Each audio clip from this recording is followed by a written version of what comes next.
Ne postoji u Srbiji prostor o kome se manje zna, a više nagađa.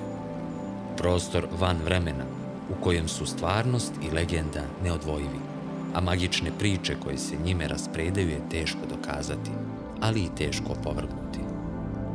Čudesna priroda istočne Srbije, njen šahovski reljef sa ritmičkim smenjivanjem planina, rečnih dolina i kotlina, bogatstvo i raskoš pećina, prerasta izvora, kao da nekim prainatom odolevaju zatrovanom zagrljaju savremene civilizacije.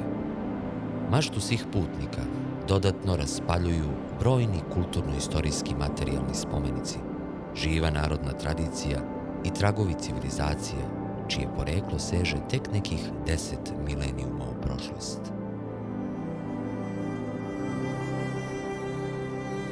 Zbog svoje delikatne etnogeneze, duhovna kultura i nasleđe istočne Srbije predstavljaju kolaž arhaičnih, raznovrsnih verovanja i običaja, čiji su tragovi zbog specifičnih istorijskih i geografskih okolnosti ostali pod različitim metamorfozama i dan danas očuvani. Običaji i verovanja, koji, iako nezapisani, kao zakoni već vekovima upravljaju ljudskim životom i radom. Predanja i legende su ogledala u kojima se ogleda narav, ali i predstave o sudbini i idealima onih koji ih prenose, dok se one u vremenu paraju, krunu i kaleme u vrtlogu istorijskih događaja. Prvobitni značaj i smisao običaja i priča se zaboravlja kada sa istorijske pozornice nestanu razlozi njihovog opstanka, ali oni ipak preživljavaju i stiču sveti i tajanstveni karakter.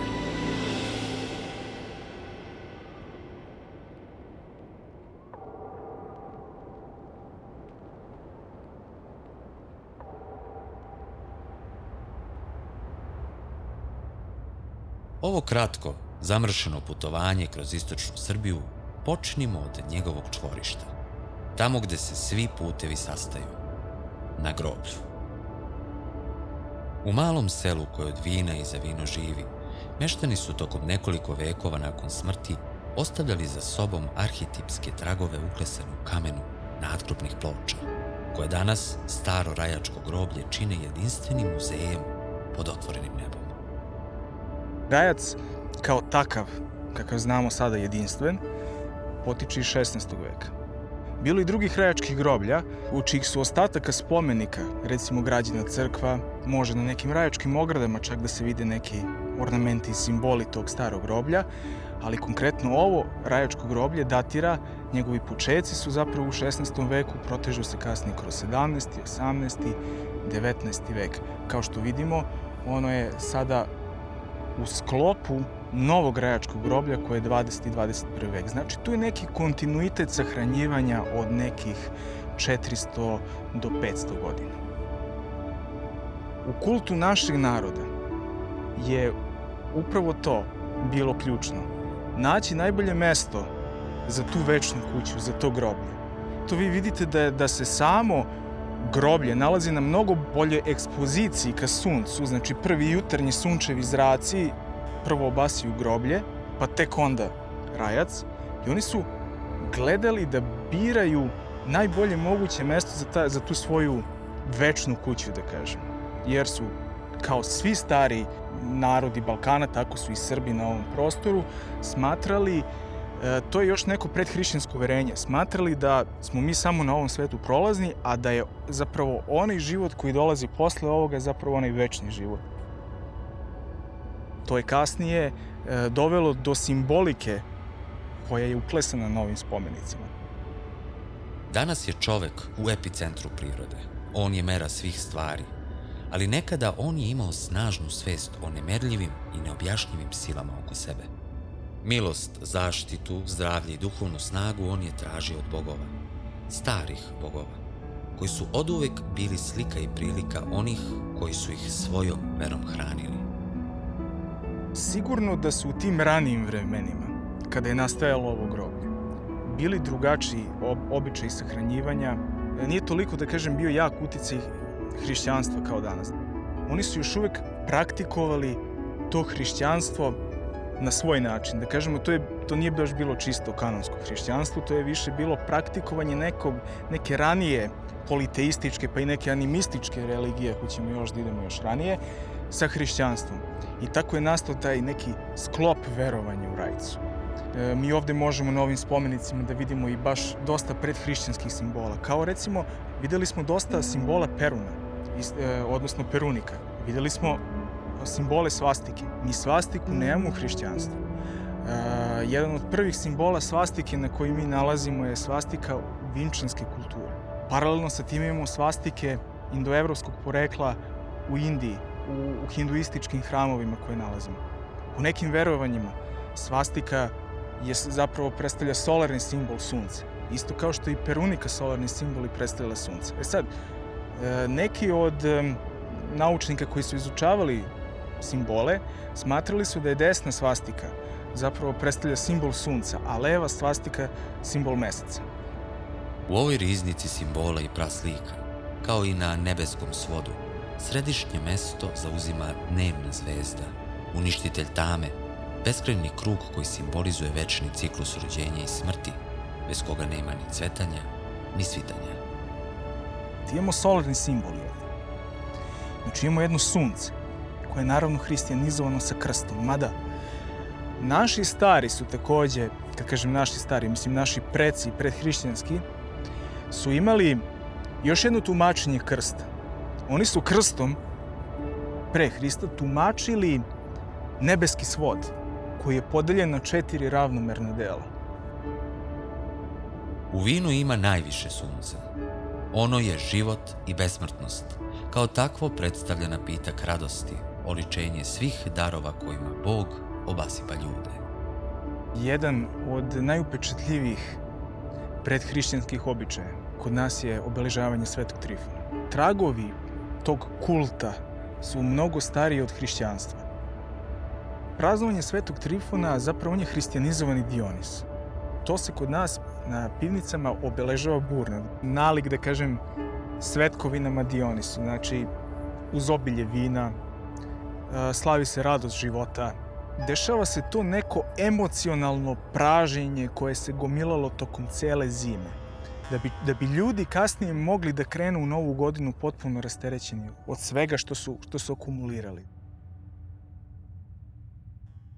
Mi se sada nalazimo na mestu koje u sebi sadrži hrišćanstvo, koje je vezano za predhrišćansku politeističku religiju indoevropskih naroda i još ranije korak unazad imamo taj animizam koji potiče još iz mezolita na Balkanu. Mi ovdje na ovom groblju imamo jedan kontinuitet verovanja više od 8000 godina.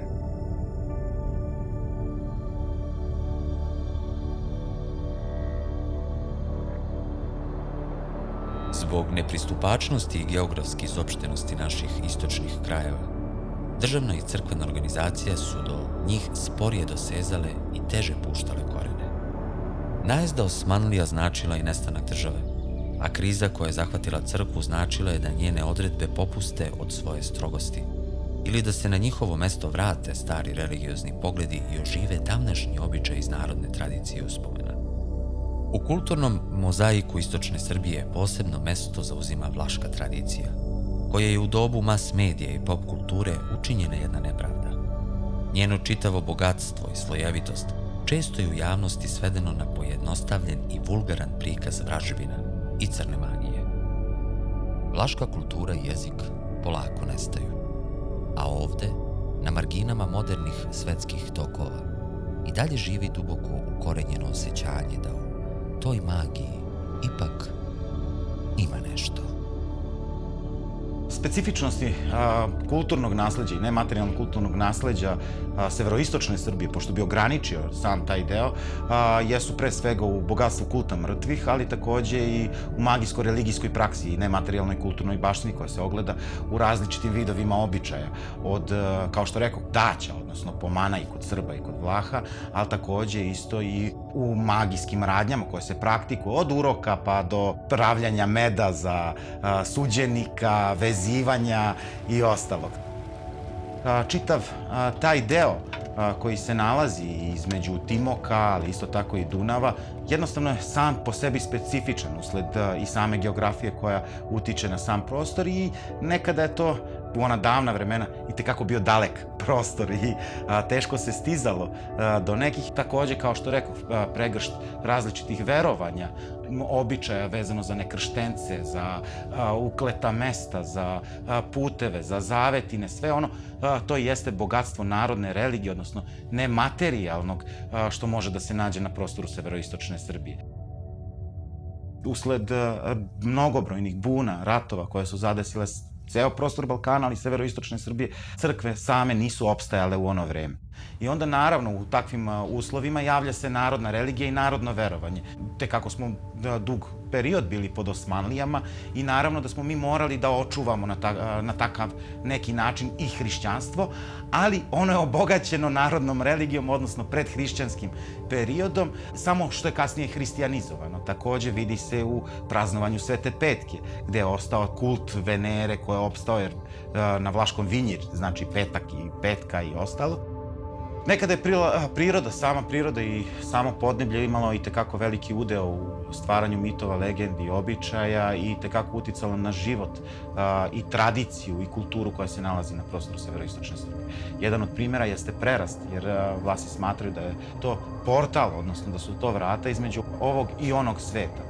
Vlasi na poseban način zamišljaju onaj svet. To je svet bez struje, bez vode, bez svetla, bez ičega. Jednostavno jedan večiti mrak, ali Vlasi za svoje mrtve namenjuju i svetlost i vodu da bi nastavio on svoj život na onom svetu. I upravo iz tog razloga poštovala se priroda i tako neka specifična mesta, pogotovo što još kod prerasta ide potok. Na samom prerastu radili su se magijske radnje, ljudi su odatle dolazili, uzimali vodu, vračare nekada, jer se smatralo da ona ima jednu posebnu magijsku jačinu, jer upravo zato što prolazi kroz tu šuplju stenu, odnosno kameni most koji se tu nalazi i tu vidimo simbiozu čoveka i prirode. Veliki broj magijskih radnji upravo se dešava na raskršću. Da se jednostavno tu raskrsti, prekrsti, ode negde, da se izgubi i ne može da se pronađe. Upravo su tu jako bitna raskršća. Isto tako imaju i mostovi i tekako jako bitnu funkciju u samom narodnom verovanju i narodnoj religiji. Jer se smatra za nečista mesta. Takođe most, sam kao most, on predstavlja jedan prolaz iz jednog dela u drugi deo.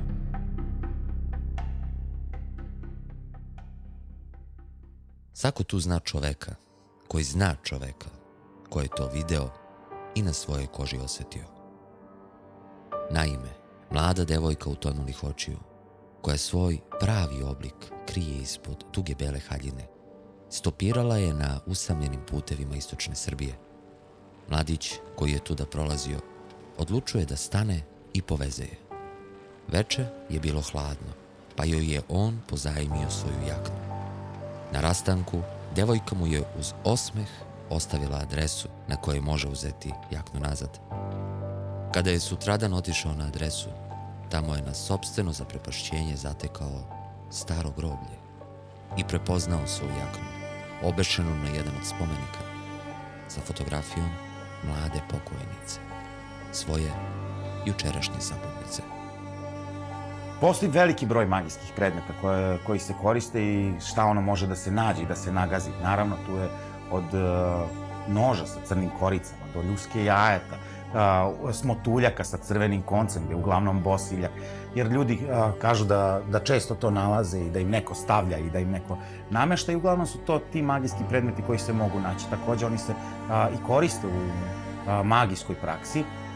Uglavnom, sam nož da se preseče voda, pa onda so.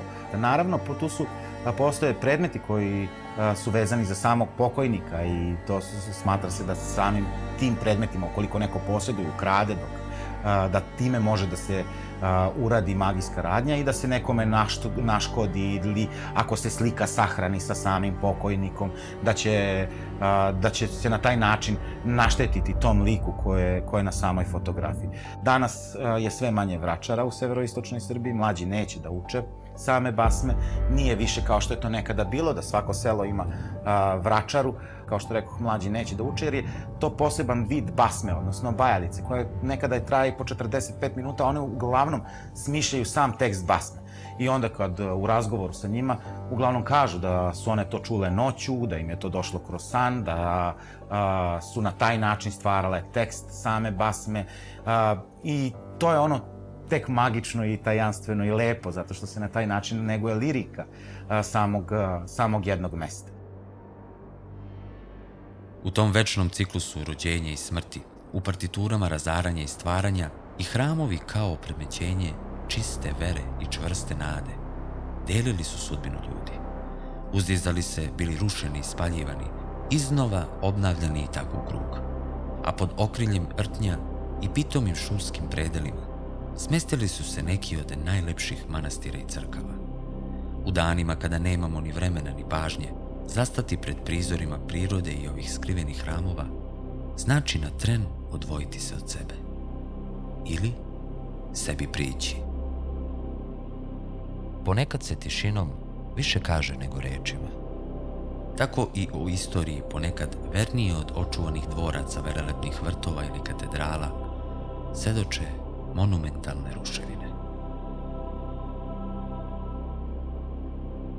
Tu, gde su nekad molitve odjekivale, sada samo šapat vetra traži svoj put. Lapušnja se nalazi pod zaštitom Republike Srbije kao spomenik kulture od velikog značaja, pre svega zbog svoje bogate istorije, duge nešto više od 5 vekova. Danas je ova manastirska crkva napuštena, nekada je bila sedište eparhije. Prvi put se spominje u turskom popisu Vidinskog Sandžaka 1455. godine, što znači da je crkva nastala ranije. Ova crkva nije sačuvana i pretpostavlja se da je na njenim temeljima podignuta nova građevina, čiji su ktitori Jovan Radul, gospodar ugrovlaških zemalja, i njegov ujak župan Gergina, i to u periodu od 1500. i 1501. godine. 10 godina kasnije crkva je živopisana zaslugom kneza Blagoja i njegove porodice, o čemu svedoči i ktitorski natpis koji stoji na zapadnom zidu naosa crkve.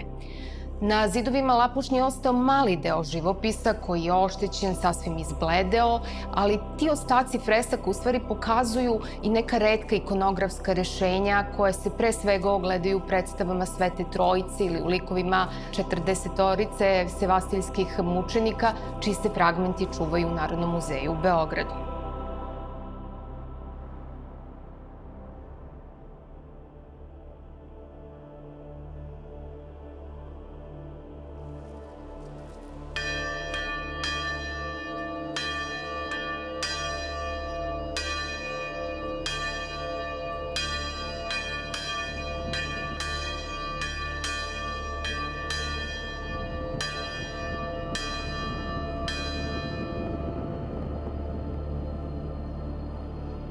U senci istorije i rtnje nalazi se još jedna svetinja, čija se prošlost osvetljava tek u 20. veku, otvaranjem turskih dokumenata.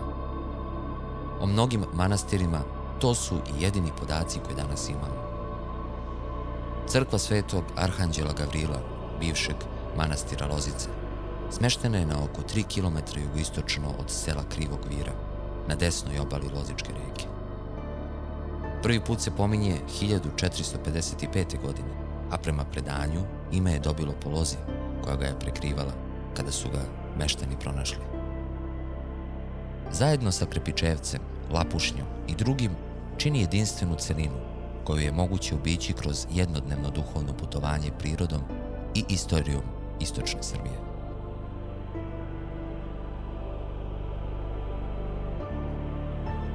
Manastir Krepičevac je jedan od retkih srednjovekovnih spomenika u Timočkoj krajini u kojem je sačuvano fresko slikarstvo.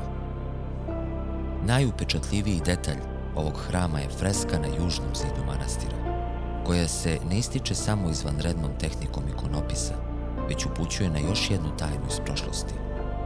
Ko počiva u južnom zidu manastira? Na kompoziciji je naslikan monah, kako leži u crnoj rizi i kako mu u trenutku smrti doleće anđeo.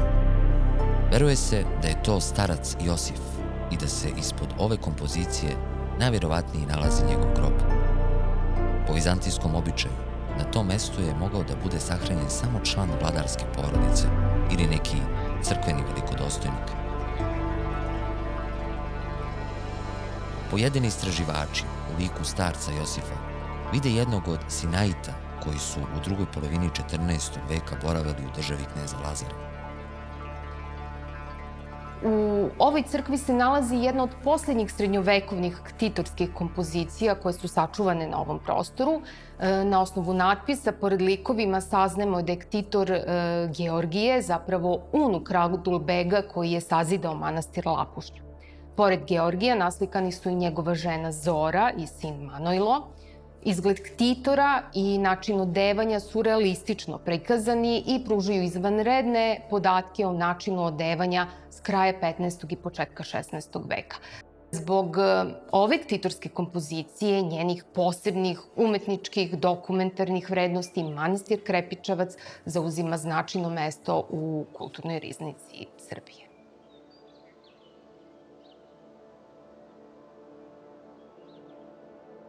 Na starom Via Militaris putu, kasnije Carigradskom drumu, najkraćem između istoka i zapada, u blizini današnjeg Knjaževca, uzdiže se jedna od najneobičnijih crkava u Srbiji. Ikonografski i stilski, ova crkva izdvaja se na prostoru čitavog Balkana, a neki od njenih fresaka pravi su biseri srpskog srednjevekovnog slikarstva. Bogorodična crkva u Donjoj Kamenici predstavlja jedinstveni dragulj srpske sakralne arhitekture u 14. veku i smatra se zaista posebnom sakralnom građevinom koja pripada eparhiji Timočkoj Srpske pravoslavne crkve, a samim tim i opštini Knjaževac. Bogorodična crkva u Donjoj Kamenici zaista je bila spoj romanike, gotike i srednjevekovne arhitekture, što se može i videti naravno po samim kulama na zapadnoj fasadi i po tome je zapravo i poznata kao srpski Notre Dame.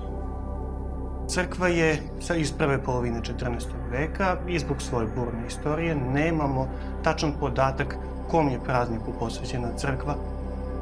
U osnovi koja je nepravilnog oblika je sažeti upisani krst iznad kojeg se uzdiže kupola i naravno narteks sa galerijom na spratu iznad koje se uzdižu dve kule koje smo već pomenuli, te tako da ova građevina zaista zavređuje pažnju mnogih istraživača, ne samo kod nas, već i šire. Posebnu dragocenost ovog sakralnog objekta čine freske koje su u većini slučaja sačuvane i one dakle predstavljaju živopis iz druge polovine 14. veka koje su radili dva slikara. U ovoj crkvi možemo videti i prepoznati ciklus velikih praznika, zatim ciklus Hristovih stradanja, ciklus svetih ratnika, odnosno Teodora Tirona i Teodora Stratilata koje se nalaze u donjoj zoni i naravno u kulama, zvonicima su predstavljeni ciklus Svetog Nikole i Sveta Petke. Sveta Petka svakako kao posebna celina i poseban ciklus je zanimljiv zato što je Sveta Petka ovde predstavljena obnaženih grudi i to je svakako jedinstvena freska iz ovog sakralnog objekta. Sveti karakter ovog hrama je dvostruk. Pred nama je crkva, a ispod nas, prema predanju koje meštani kazuju, leži groblje. Jednom davno, selo je pogodila pošast i odnela veliki broj najpre dečijih života. Groznica je harala selom, sve dok se jednom meštaninu nije ukazalo da će umiranje prestati ako se na praznik mladenaca u ovoj crkvi pomole Bogorodici i svetim mučenicima sevastijskim. Kad su meštani to učinili i praznik ustanovili, umiranje dece u selu je prestalo. I dan danas u oči mladenaca stare bakice iz sela posebno veče u oči mladenaca se sakupljaju i tako spontano, neorganizovano, jedna po jedna pale sveće i ostavljaju darove u spomen na događaje iz prošlih vremena. Bogorodična crkva u Donjoj Kamenici je zapravo despotska zadužbina despota Mihajla koji se nalazi na čak 2, odnosno 3 ktitorske kompozicije i samim tim je model crkve predstavljen sa drvenim tremom, dakle u egzonarteksu, tako da bi ova građevina svakako u to vreme i kasnije nešto posjedovala drveni trem koji se jasno vidi dakle na čak 2 ktitorske kompozicije. Svoj lični odnos prema ovoj crkvi gradila sam u proteklih pa više od 20 godina i zaista kao istoričar umetnosti mogu da kažem da ona zaista budi jedan bajkovit osjećaj svakom ko se nađe u njenoj blizini. Mitovi iz prošlosti pred nama nestaju ili opstaju, ali ima i nekih koji tek nastaju. Legende o čudljivoj planini koje nadleću užarene kugle, posećuju biće sa drugih planeta, priče o skrivenom blagu u njenoj utrobi, o skrovištu starih bogova, o skloništu od smaka sveta, o energiji kojom ona obasjava svoje goste, o lekovitom bilju sa njenih mirnih obronaka. Sve čine da posetioci imaju retku privilegiju da je uvek iznova otkriju. Veličina i simetrija rtnja odmah asociraju na piramidu. Njegovi će stanovnici reći da slučajnih oblika i sporadične geometrije nema. Njegovi prelomi suvereno vladaju pejzažom. Nijedan planinski vrh u Srbiji ne ostavlja na posmatrača tako snažan i dubok utisak. Pored svih svojih tajni, misterija, endemskih vrsta, na ovoj planini žive i bića jedinstvena i autohtona. Rtenska bića. U njihovom prisustvu budite radoznali, ali i oprezni, jer samo one koji planinu poštuju i čuvaju, rtenska bića će u potpunosti uvažiti. Tata nas je stvarao Gospod Bog sve stvoritelj. Iza njega ima heruvimi i serafimi, pa nakon toga dolaze arhanđeli, nakon toga dolaze anđeli, tvoji dedovi, moje bake, gde su? Gde je njihova energija? Materija nestaje, materija zemlja. To su sve mnogo drugačije stvari, mnogo savršenije u odnosu na samog zemljanina. Jer mi sve što vidimo, sve bismo pojeli, materijalni smo, stvaramo ratove zbog potrebe materijalnosti. Šta će nama rat? Nama treba ljubav i samo ljubav, alobre. Znači, piramide su tek odašiljaju i primaju energiju. Znači, ako su četvorokrake, znači, zna se šta rade. Ovo je jedna od najstarijih, jedna je na Artiku, treća je na Antarktiku i tako dalje. To je savršena božanska energija. Pa imaš energije koliko hoćeš, ovo ti purpurna božanska energija, vidiš. Zato prave Teslinu ploču i tako. Keopsova piramida, ovo su ruskinje KGB-ke, profesorke, koje su bile kod mene, jedino moja glava sjaj. Evo ti pogledaj to, njihove nema kad. Evo ti vidiš ovu zelenu energiju, vidiš to. To je energija malih zelenih i tako dalje, koji s vremena na vreme su tu, obitavaju, rade, ovo su okamenjeni, metuzalimi, lemurijanci, ovo je ženski princip, pogledaj. Evo ti okamenjen čovek isto, pazi, i tako dalje, da ti ja ne pričam. Ovo je orb kod mene, oni su došli da snime orba, pazi, vidite, to je orb, ovo je kandilo, sad gori kandilo kod mene garantovano.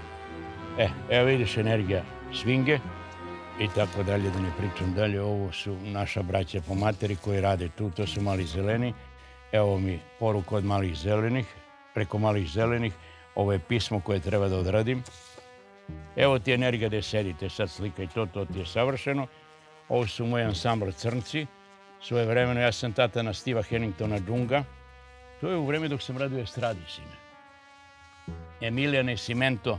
Šta pijete? Konjak, vinjak, viski, kurvozeme, taksa, tequila, džinčin, martini. Ja sam Dragoslav Milenović, Dragan Šou, tako mi je nadimak, još iz vremena Beogradskog i tako dalje, kao mlad sam dobio taj nadimak. Visokofrekventna energija me najvjerovatnije dovela, da vam u detaljima ne bih to da govorim. Trebao sam da idem sa jednom od bivših mojih žena za Maleziju, Kuala Lumpur.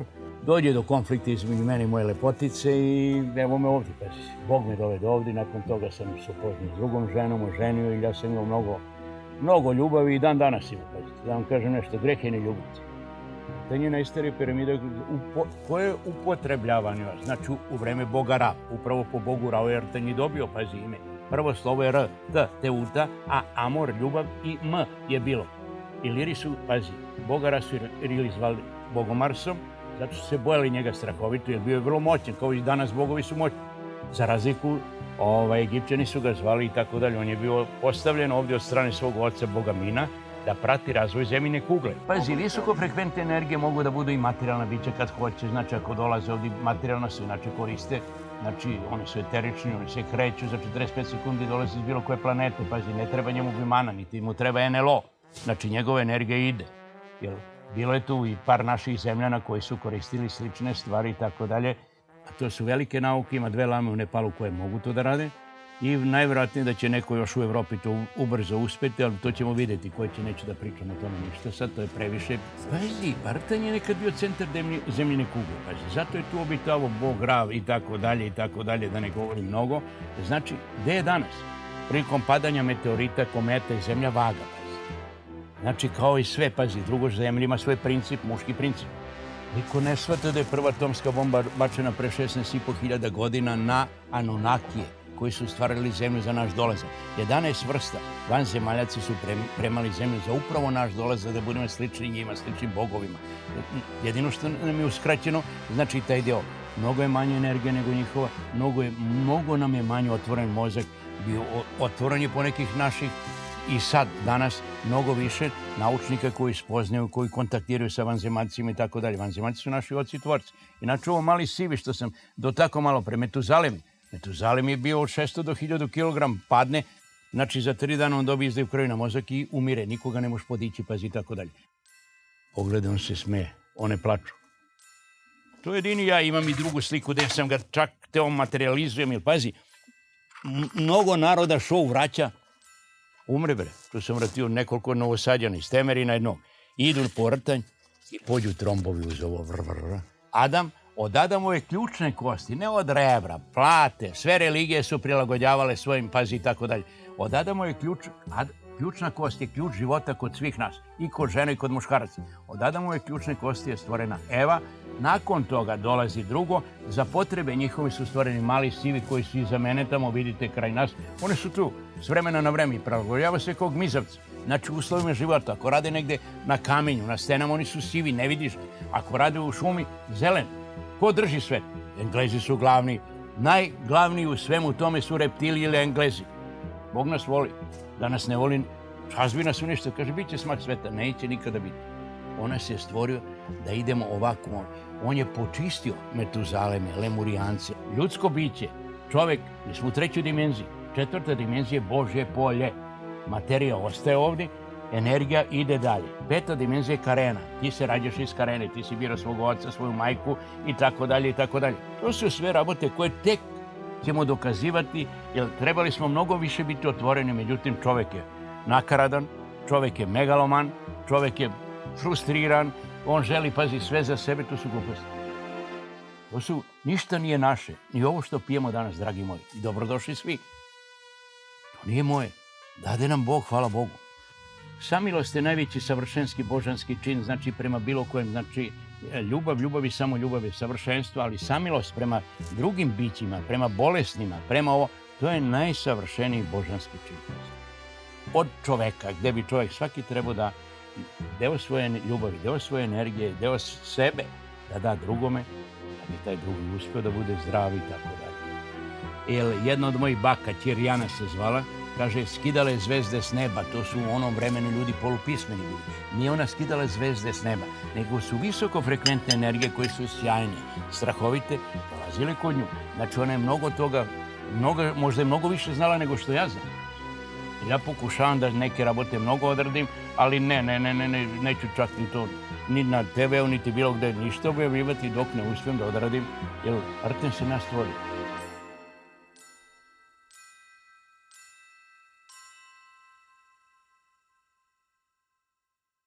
Filozofsku i poetsku dimenziju Rtanj upisuje jedan njegov žitelj, čije dugogodišnje traganje za odgovorom na rtanjsku tajnu počinje nakon slučajnog susreta sa velikim pesnikom Miodragom Pavlovićem. Duga je priča koja se završava ili tek sada zapravo možda u istinu i počinje mog sučeljavanja i susretanja i prožimanja sa Rtnjem. I Miodrag Pavlović, sav ozaren, dolazi i donosi svoju knjigu Divno čudo. Pročitam ja, kad sam došao kući, Divno čudo i vidim da tamo piše da se na planini Rtnju nalaze i da su živeli i da žive srpski i slovenski bogovi. Te davne 70. godine u mene se urezala čežnja da dođem na Rtanj i da se sretnem i da vratim naše bogove koje smo se mi odrekli, na koje smo zaboravili i koje smo u izvesnom smislu i prognali ili su ih prognali pa su nas od njih odvojili. Rešio sam da kupim stan na Rtnju. Kupio sam ga nadomak Sokolskog doma koji je stajao potpuno zapušten, razrušen u džungli, nevidljiv. Niko živi nije ni od rtanjskih bića znao da tu nešto postoji. I onda sam ja naumio da taj objekat koji sam pregledao u čudu, da li je moguće da ovako jedna divota stoji tako uništena i razrušena, i rešio sam da ga osvojim i da ga obnovim. Moja biblioteka od 10.000 knjiga koje sam preneo ovde, velike zamisli Rtnja kao duhovnog središta celog našeg naroda na planeti Zemlji, svetovni Hilandar, pa se samim tim nazvao i Milandar, pošto sam ja Milan i još i Pramilan, pa onda Milandar, pa Pramilandar, jedno takođe duhovno svetilište koje će takođe omogućiti i ženskom delu čovečanstva da tu dolazi, a posebno zato što se tu stoluju i čekaju na nas vekovima srpski i slovenski bogovi. To su bića koja su zasigurno postojala kao preteča našeg ljudskog roda i koja su imala neuporedivo veće moći i veće saznanja od onih koje mi imamo danas. Mitologija je to zapamtila kao gigante, divove, titane. Tako da je Rtanj kao piramida očigledno delo određenih umova koji su bili u stanju da poznaju razmere. Možemo zamisliti zapravo da se tu nalazi jedna tajna kroz čije bismo rešenje mogli više da saznamo i o tim bićima i tim stvorenjima koji bi mogli biti Anunnaki, oni koji su nisu sišli, nego su se zatekli sa Fajetona koji se rasprsnuo između Marsa i Jupitera i koji sad kao u obliku asteroida kruži Zemljom i pojavljuju se ta zvezdana jata i te padalice zvezde. Rtanj je mesto toga izazova i otkrića te tajne. Šta se događa sa nama? Zato što je piramida jedno zaista posebno, izuzetno fizikalno polje koje stvara sferu oko sebe. Kroz tu čistotu koju dobijamo u sublimisanom obliku od prirode, upotrebimo za pročišćenje svoje vlastite duše i da dođemo do pročišćenog stupnja svoga bića. I taj stupanj rtanjskog bića jeste u mom shvatanju, zato sam izmislio slobodne strugare i slobodno strugarstvo, što znači slobodno struganje rđe sa duše koje se neminovno hvata.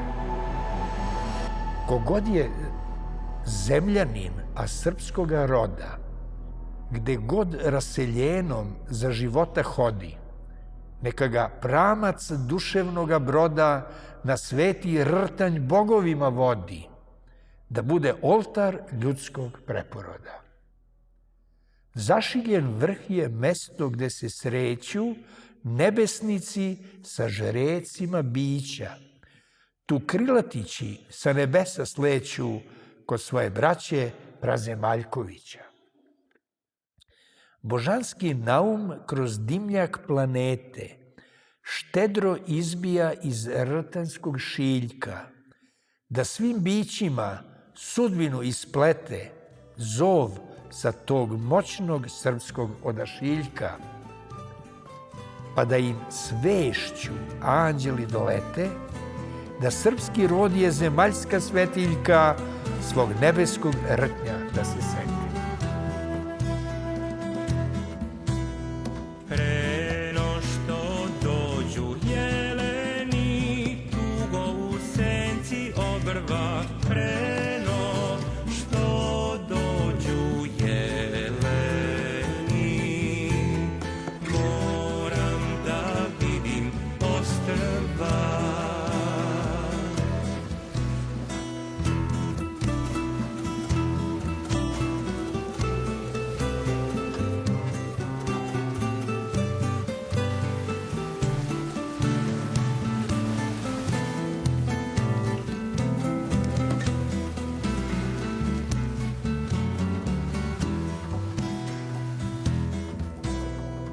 a drug na putu budi mi, tugo u senci obrva sa drug na putu budi mi.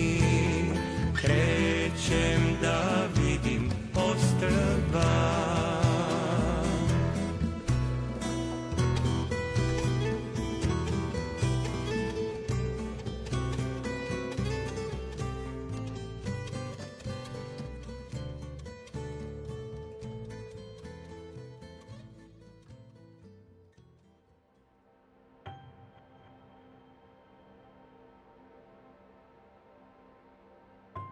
Rtanj ni danas nije zaboravio porodicu visokih dometa i opredeljenja, koje je toliko toga u zaveštanje ostavila ovoj planini i meštanima. Porodična saga Minhovih donekle je i paradigma 20. veka, od velikih nadanja do velikih stradanja. Danas, tragovi njihovih stopa pozivaju posetioce da istraže ne samo prirodnu lepotu Rtnja i njegove tajne, već i priču o porodici koja je ostavila neizbrisiv pečat na ovom prelepom vrhu istočne Srbije. Porodica Minh je bila jevrejskog porekla i u Srbiju su došli krajem 19. veka. Došli su najprije u Paraćin, osnovali prvu srpsku fabriku sukna, odnosno prerade vune, zajedno sa ostalim industrijalcima iz Evrope. Porodica Minh je došla na ideju da otvori rudnik kamenog uglja u naselju Rtanj, odnosno u podnožju Rtnja, i kalorijska vrednost tog kamenog uglja je bila na granici sa antracitom. Rudnik na Rtnju je otvoren 1902. godine, godinu dana pre nešto poznatijeg borskog rudnika. Samuel Minh i 7 njegove dece su bili akcionari rudnika i doprinosili njegovom radu i razvoju. Modernizaciju rudnika naglo prekida Prvi svetski rat, koji porodica provodi u inostranstvu, a nakon povlačenja okupatora rudnik zatiču devastiran i potopljen, ali i odmah počinju sa njegovom obnovom. Ubrzo nakon rata Samuel Minh se razboleo i otišao na lečenje u bečki sanatoriju. U Beču je i umro, ali se u tom gradu rodila i jedna ljubav, koja će u mnogome obeležiti i rtanjsko naselje u 20. veku. Jedan od Samuilovih sinova, Julius Minh, posećujući svoga oca u bolničkoj postelji, zaljubljuje se u bolničarku koja je o njemu brinula, Gretu, i sa njom dolazi na Rtanj. Greta je bila jedna posebna žena. Ovo naselje je u tom periodu imalo negde oko 3000 stanovnika. Vodili su veoma bogat kulturni i društveni život i čini mi se, zahvaljujući Greti Minh, je sve bilo zapravo tako. Ona je bila veliki dobrotvor i sama porodica. Pomagala je okolne škole i crkvu i ovde u naselju vodila računa o 10 zaposlenih. U naselju je postojalo pozorište, bioskop, bogat kulturni život, postojala radionica za izradu nameštaja. Zanimljivo je da u to vreme u naselju, odnosno na obroncima planine Rtanj, postojalo skijalište. Naravno, imali su, kao i svako društvo, kao i svako naseljeno mesto, nedeljom, odnosno vikendom, odmor od rada i organizovali su zabave, imali su duvački orkestar sa 25 člana i svi su bili radnici, odnosno stanovnici ovog naselja. Posledice velike svetske ekonomske krize osjećali su se i na Rtnju. Između dva rata naselje pogađa teška nestašica hrane, a Julius Minh daje obećanje ugroženom stanovništvu i svojim zaposlenima da će im pomoći. Međutim, njegov plan da kukuruz i pšenicu uveze iz Austrije biva osujećen kada celokupna pošiljka ostane zaplenjena na Dunavu. Neispunjeno obećanje prema ljudima sa Rtnja Juliusa baca u očaj i on 1931. godine u svom stanu u Beogradu sebi oduzima život u činu koji nikada do kraja nije rasvetljen.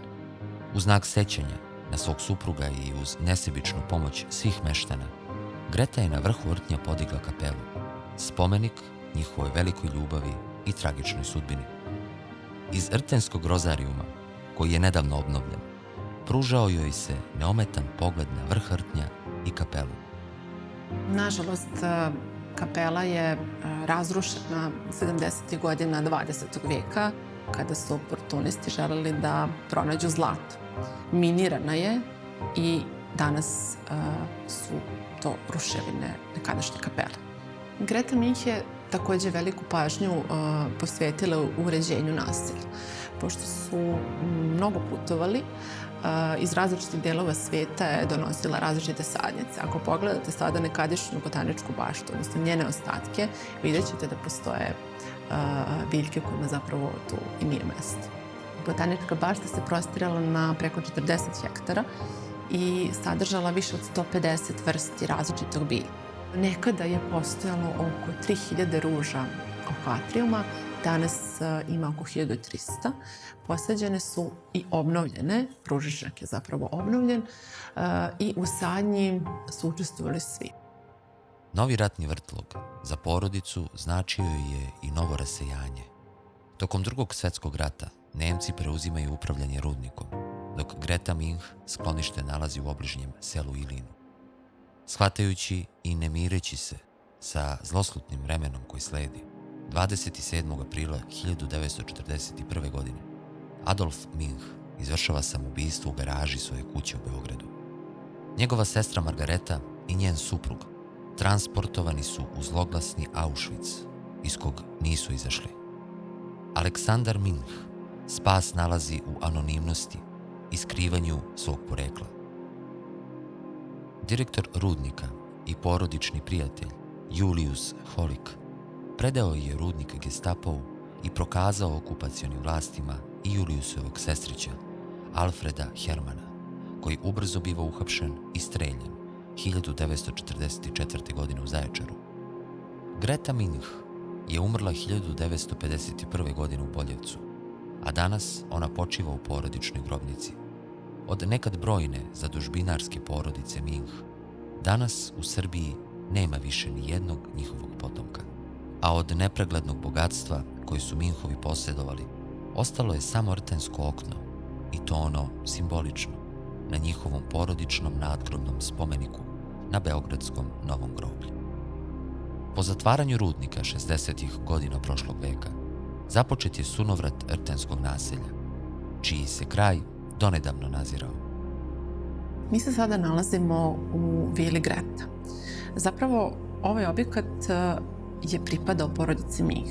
Ovo je bila njihova porodična kuća i hotel Ramonda je restaurirao objekat. Spoljašnjost je restaurirana, ostala u izvornom obliku, izgleda isto kao iz početka 20. veka, dok je unutrašnjost uređena jer je bila u fazi raspadanja.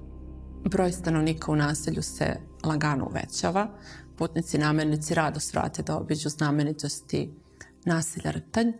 Ovaj kraj ponovo življava.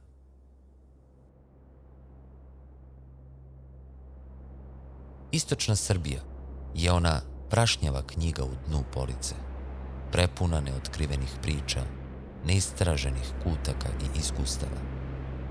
Onaj ko kroči van utabanih gradskih staza, otkriće da ona nije samo potez na karti, već poziv na avanturu, putovanje.